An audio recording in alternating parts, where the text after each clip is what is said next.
ગુજરાતમાં કોરોનાના કેસ વધી રહ્યા છે અને તેને લઈને લોકોમાં અત્યારે ચિંતા વધી રહી છે। ત્યારે વધતા કોરોનાના કેસને લઈને આરોગ્ય મંત્રી ઋષિકેશ પટેલે પણ નિવેદન આપ્યું છે।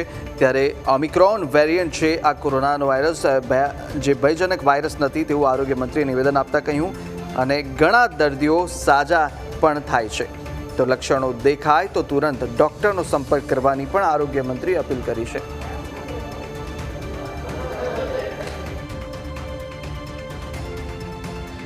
GF1 ઓમિક્રોન વેરિયન્ટ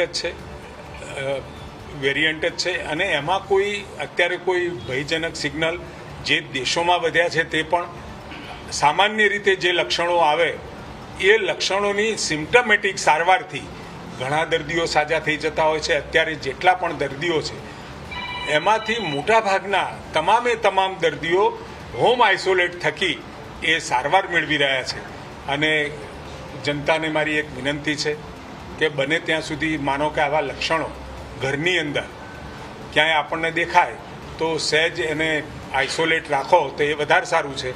બાકી આનાથી ડરવાની જરૂર નથી।